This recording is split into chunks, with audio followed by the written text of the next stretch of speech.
So just to remind us of where we were yesterday. So we started off talking about some definitions of ecology, talking about how we organize the earth according to ecology. And we talked a little bit about food chains, how energy moves through an ecosystem. Today we're going to talk mostly about food webs, okay, and some things related. So these terms here, these apply to food webs or food chains, and I think probably all of these are terms that you're familiar with. Can I have some? Like, Yeah. So first off, an herbivore. What is the definition? Raise your hand if you can tell me what an herbivore is. Sam? they don't eat meat. Right, they only eat what? Plants. Only eat plants. So an herbivore is an organism that only eats plants in order to obtain energy. And so, yesterday we talked about consumers. An herbivore is always what level consumer? First level. First level. Are you an herbivore? Always a first level consumer because it's always eating the producers. And that's the definition of a first level consumer. The first thing that eats the producers is a first level consumer. So yeah, I am a first level consumer. You are usually what? Usually a second. Every once in a while, you might be a third level consumer. What's that? Depending on, so if you eat, so when are you a second level consumer? When you're eating what? What meats? Most meats. So Bacon. if you eat bacon, if you eat Ham. Juicy beef, hamburgers. pork, chicken, then you're a second level consumer. Because all of those things that we eat as foods, or you guys eat as foods, they're all herbivores, right? A cow, a chicken, a pig, they're all herbivores. They eat plants. But then you eat those animals, so you're a second level consumer in those cases. Give me an example of when you might be a third level consumer. Anthony? If you eat another human. No, we're not talking cannibalism. How about another example? A food that you may have eaten that makes you a third level consumer. All right, if you eat seafood. It could be. Oh, fish. Okay, so you ate alligator. So you can eat alligator. If you do, alligators are carnivores. So they eat animals, which eat plants. So you would then be a third level consumer if you eat an alligator. So it depends on what foods you're eating. So herbivores are always first level consumers. What's the definition of a carnivore? Meat eater. Raise your hand, please. Yeah. Meat eater. Something that eats only meat. So only eats other animals. It doesn't eat plants at all. You know, things like lots of birds of prey we use as examples. A lion, a tiger, an alligator, lots of types of fish. Then we have omnivores. So you are all omnivores. So what's an omnivore then? Raise your hand. Guys. Haley? Yeah, it's an organism that eats both plants and animals. But ours is in a different order. It's okay. Oh, I'm kidding. Love them. All right, and when we talk about energy flow in an ecosystem, we talk about predators and prey. Predators are the organisms that are hunting to find food, and prey are the things that get hunted, things that get eaten out of prey.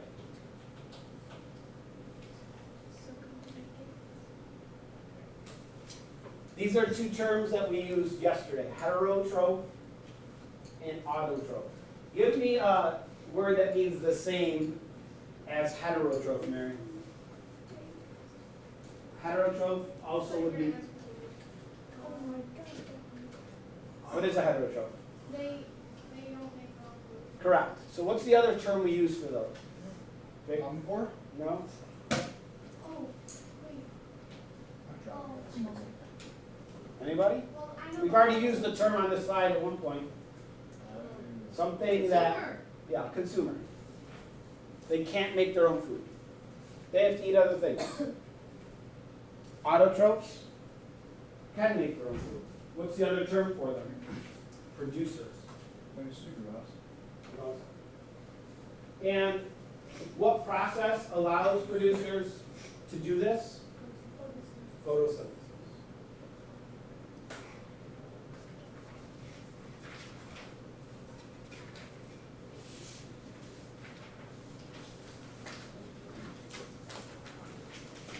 So here I have a food chain.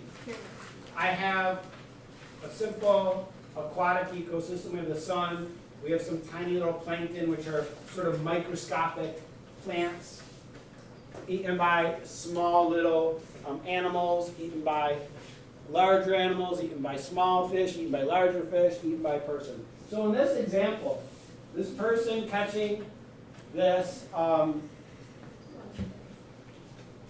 this fish, what level consumer is the person? Raise your hand, please. What level consumer is this person if they were to eat this fish? Do you want fish? The middle one? Mary? Wait, I was 5? So what would be the first level consumer? These things. First, second, third, fourth. That person is a 5th level consumer. It's not often that people are 5th level consumers, but once in a while. Yeah. Consumer means that you can eat it. No. I mean, because if the little things Yeah. get eaten by that, so then when that fish eats the other fish, Yeah? when the person catches it, I mean, some people could just eat the meat. It's not necessarily like you're eating. Yeah, but the energy from this fish goes into making the meat of that.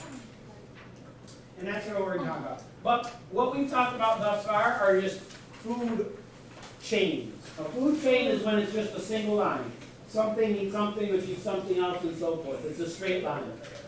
But what we will talk about more often are food webs. This is an example of a food web. How is it different than the food chains we looked at previously? So this is a food web. Okay? Food chain goes all in one for the single one. Okay, so a food chain is one thing to another to another. A food web has interconnections. In a food chain, all that's shown is one thing eating another. But a food web shows that some things eat several different types of food. For example, the rabbit eats 2 different types of food, and the mouse eats 2 different types of food, and so forth. So this is a food web. It's really the same sort of thing. It's just a little more complex. It shows interconnections between different species. Okay? So a food web shows all of the feeding relationships in an ecosystem. It's many food chains connected together. For example, I could look at this food web and I could say, okay, here's one food chain that I find in this food web. Grass to rabbit to snake to hawk.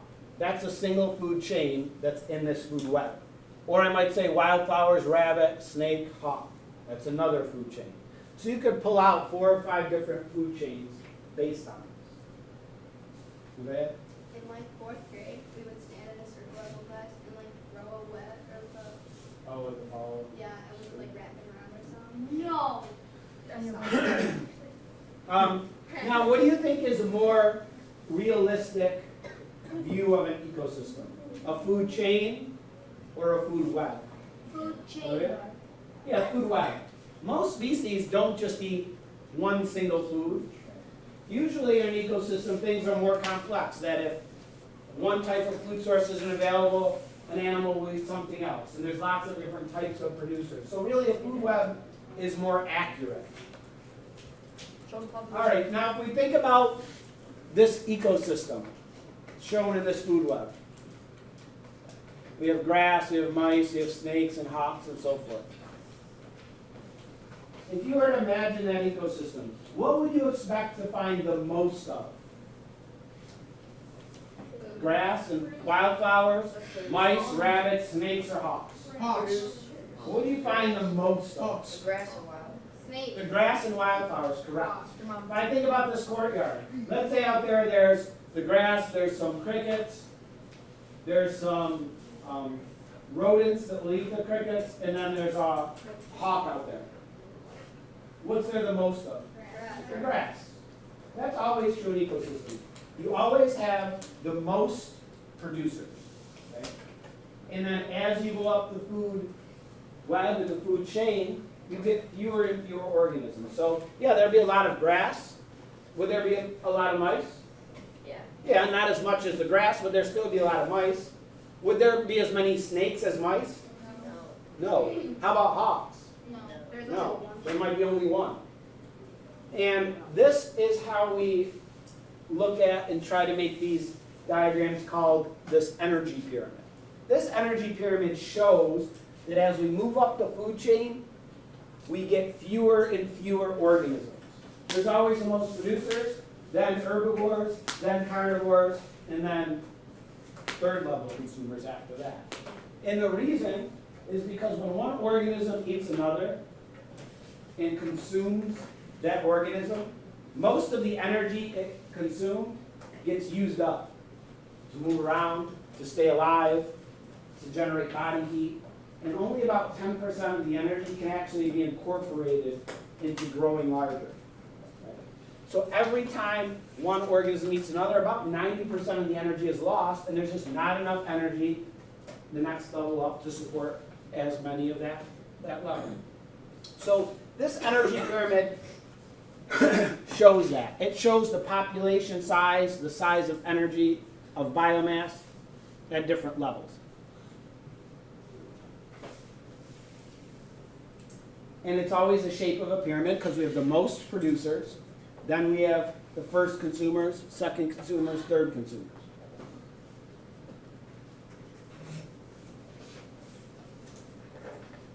Do I have to put that down though? Yeah. Only 10% actually makes it into the next level.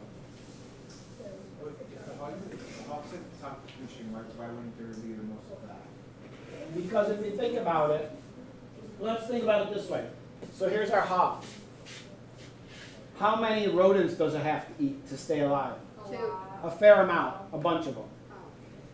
How many grasshoppers do those rodents need to eat to stay alive? One. They each need to eat a lot of grasshoppers. And how much grass do they have to eat? A lot. A lot. So it takes a lot of producers to have enough energy to support one single hawk. And that should make sense if you think about big predators, top level predators, a lion, a tiger, a wolf, a hawk. Do you see lots of them? No, if you think about around here, top carnivores might be an eagle, might be an owl, could be things like that. There are not very many of those. You don't see flocks of eagles flying around, right? Do you ever see flocks of geese? Yeah. So geese are about the same size as an eagle, maybe. So why do we see flocks of geese, but we never see flocks of eagles? If you see an eagle, maybe you see one in a large area. Rare. Why? But why? They're rare for a reason related to what we're talking about. Killed them. Rome. I saw one in Rome. Yeah. So, but why is there flocks of geese? It's also a bird, People don't kill them. but why? Olivia? Geese travel in groups. They do, but why can there be huge groups of geese and there can't be huge groups of hawks? Caleb? They eat grass. They're herbivores. Geese are herbivores. They're at this level in the food chain. Really? So there can be a lot of them. Yeah, they walk around the golf course in their lawn, they eat little bits of grass. They eat like that. Where are hawks? Where are hawks in the food chain?